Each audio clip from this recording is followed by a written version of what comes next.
आपण पाहत आहात ठळक घडामोड निर्भीड पत्रकारिता। आईची हत्या करून तिचे मेंदू लिव्हर सारखे अवयव शिजवून खाल्ले त्या नराधमाला कोर्टाने सुनावली फाशीची शिक्षा। आईची हत्या करून तिचे मेंदू लिव्हर सारखे अवयव शिजवून खाल्ले त्या नराधमाला कोर्टाने सुनावली फाशीची शिक्षा। स्वतःच्या आईची हत्या करून तिच्या शरीराचा अवयव खाल्ल्याप्रकरणी एका गुन्हेगाराला सुनावण्यात आलेली फाशीची शिक्षा मुंबई उच्च न्यायालयाने कायम ठेवली असून हे नरभक्षाचे प्रकरण आहे।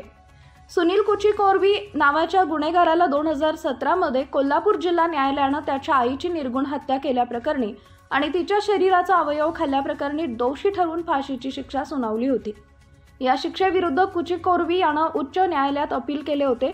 आरोपी सुनील कुचीकोर्वीने केलेला गुन्हा अत्यंत गंभीर असून तो सुधारण्यासारखा नाही, त्यामुळे आरोपी समाजात राहू शकत नाही असं निरीक्षण यावेळी मुंबई हायकोर्टाने नोंदवलं। आरोपी सुनील कुचीकोर्वी जन्मदात्या आईची दारूच्या पैशासाठी हत्या केली होती।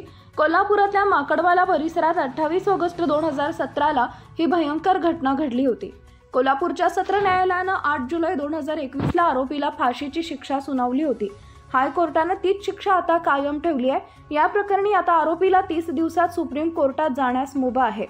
न्यायमूर्ती रेवती मोहिते डेरे आणि पृथ्वीराज चव्हाण यांच्या खंडपीठाने हा खटला दुर्मिळातील दुर्मिळ असून दोषींसाठी सुधारणेची शक्यता नसल्याचा निर्णय दिला, त्यामुळे त्याची फाशीची शिक्षा कमी करता येणार नाही।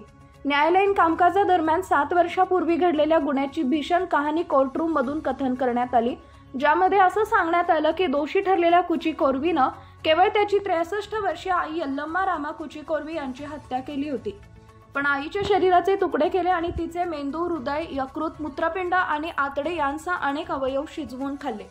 आईच्या मृतदेहातून हृदय बाहेर काढल्यानंतर ते शिजवण्याच्या तयारीत असताना गुन्हेगाराला पकडण्यात आल्याची माहिती आहे।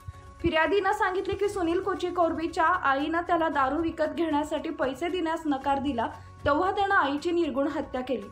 आईच्या निर्गुण हत्येची कहाणी आणि ज्या भयंकर पद्धतीने मृतदेहाचे तुकडे करून शरीराचे अवयव खाल्ले गेले याची माहिती घेत उच्च न्यायालयाच्या खंडपीठाने सांगितलं की हे स्पष्टपणे दुर्मिळ श्रेणीत येते।